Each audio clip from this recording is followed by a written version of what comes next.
महानगरपालिकेच्या निवडणुका लागल्या. उद्या काल छाननी झाली. उद्या शेवटचा दिवस आहे फॉर्म परत घ्यायचा. राष्ट्रवादी काँग्रेस पार्टी शरद पवार संघ काँग्रेसची तुमची युती झाली आहे तर उभाटाची झाली ते सांगा. आम्ही सेक्युलर विचाराची माणसं आहोत आणि राज्यात जशी महाविकास आघाडी होत आहेच तशीच महाविकास आघाडी या शहरात पण व्हावी याच्यासाठी आम्ही प्रयत्न केले आणि ते प्रयत्न शेवटपर्यंत सगळ्यांचीच इच्छा होती. म्हणजे काँग्रेस, राष्ट्रवादी शरदचंद्रजी पवार आणि उभाटा या तिन्ही पक्षांच्या नेत्यांची या ठिकाणी निश्चितपणाने आघाडी एकत्र करण्याची इच्छा होती. परंतु सगळ्याच पक्षामध्ये अनेक वर्षानंतर ही महापालिकेची निवडणूक होते म्हणून सर्वच पक्षामध्ये इच्छुकाची गर्दी खूप झाली आणि जास्त इच्छुक असल्यामुळे सगळ्याच नेत्यांना त्याचा त्रास झाला आणि म्हणून ही काही ठिकाणी आता आम्ही राष्ट्रीय काँग्रेस आणि राष्ट्रवादी काँग्रेस पक्ष शरदचंद्रजी पवार साहेब या पक्षाची आमची या ठिकाणी आघाडी निश्चितपणाने झालेली आहे. आणि उभाटाचे आदरणीय विरोधी पक्षनेते अंबादासजी दानवे साहेब यांनी पण भरपूर प्रयत्न केला, परंतु काही अडचणीमुळे काही पदाधिकाऱ्यांनी ऐकलं नसल्यामुळे त्यांना या महाविकास आघाडीत येता आलं नाही. परंतु निश्चितपणाने आम्ही या ठिकाणी एका विचाराने लढाई या ठिकाणी महापालिकेची करतोय. जिथं जिथं आम्हाला मदत करता येईल तिथं तिथं आम्ही त्यांना पण मदत करणार आहोत. जिथं आमची सीट नाहीत तिथं निश्चितपणे मदत करू. जिथं आमचे सीट आहेत जिथं त्यांचे सीट नसले तर ते आम्हाला मदत करणार आहोत. कारण आम्ही इथली वैचारिक पातळीवरती महाविकास आघाडीच्या रूपानेच ही निवडणुकीला आम्ही सामोरं जाऊन ही निवडणूक आम्ही करणार आहोत. किती जागा लढवणार तुम्ही शहरात? आम्ही या शहरामध्ये काँग्रेस सोबत आमची जी आघाडी झाली त्याच्यामध्ये 35 जागा आम्ही या ठिकाणी घेतलेल्या आहेत आणि बाकीच्या जागा काँग्रेस त्या ठिकाणी लढत आहे.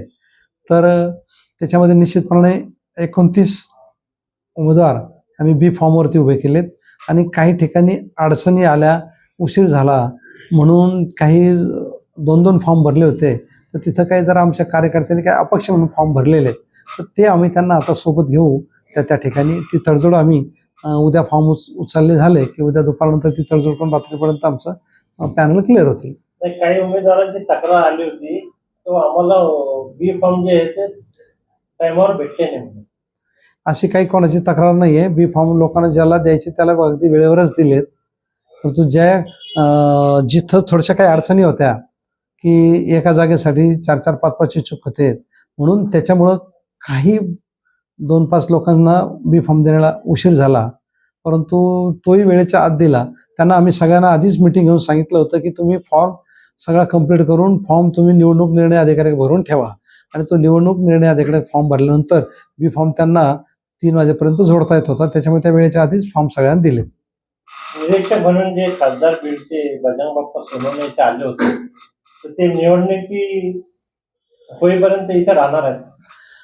बीडचे लोकप्रिय खासदार आदरणीय बजरंग बाप्पा हे या ठिकाणी महानगरपालिकेसाठी आम्हाला निरीक्षक आहेत आणि ते महापालिका निरीक्षक जरी असले प्रभारी महापालिकेसाठी, परंतु ते आता कंटिन्यू या ठिकाणी त्यांना आम्ही विनंती केली की तुम्ही बीडचे खासदार आहेत, या शहराशी आपलं जवळीकता आहे आणि आपण इथे पक्षवाढीसाठी किंवा पदाधिकारी कार्यकर्त्यांच्या पाठीशी उभं राहण्यासाठी निश्चितपणाने आपण पूर्ण वेळ या ठिकाणी दिला पाहिजे.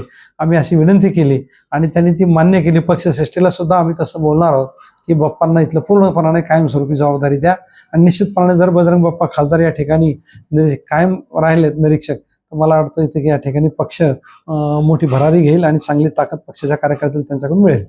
पक्षाचे कोणते कोणते नेते इथे प्रचाराला येणार आहेत? या ठिकाणी पक्षाचे आमचे स्टार प्रचारक लिस्ट तयार झालेली आहे. त्याच्यापैकी जे काही आमचे वरिष्ठ नेते आहेत मला असं वाटतं की आम्ही पवार साहेबांना सुद्धा या ठिकाणी प्रचारासाठी आणणार आहोत. सुप्रियाताई सुळे निश्चितपणे येणार आहेत. जयंत पाटील साहेब येणार आहेत. पक्षाचे प्रदेशाध्यक्ष शशिकांत शिंदे साहेब येणार आहेत. रोहितदादा पवार आमदार आहेत ते येतील आणि अनेक काही जितेंद्र आव्हाड साहेब येणार आहेत. परत अनिलजी बाबू देशमुख साहेब येणार आहेत. राजेश टोपे साहेब तर निश्चितपणे कायमस्वरूपी इथं असतील येणार आहेत आणि सगळे स्टार प्रचारक असतील. बजरंग बाप्पा तर त्यांनी जबाबदारीच उचललेली आहे महापालिका निवडणुकीची. ते प्रभारी असल्यामुळे ते कायम असणारच आहेत.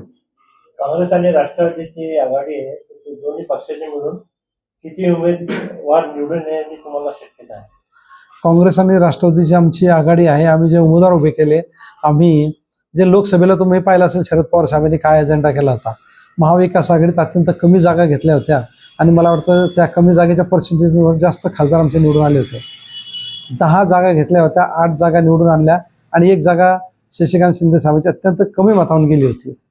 तसंच आम्ही इथं केलंय की इथं खूप 50 जागा, 60 जागा, 70 जागा आकडा वाढवून लढवण्यापेक्षा आम्ही कमी जागा घेतल्या आणि त्या कमी जागेवरती जास्तीत जास्त आम्ही नगरसेवक निवडून आणू. आणि मला असं वाटतं की निश्चितपणाने 20 तरी नगरसेवक आमच्या राष्ट्रवादी पक्षाचे या ठिकाणी निवडून येतील असा आम्हाला विश्वास आहे.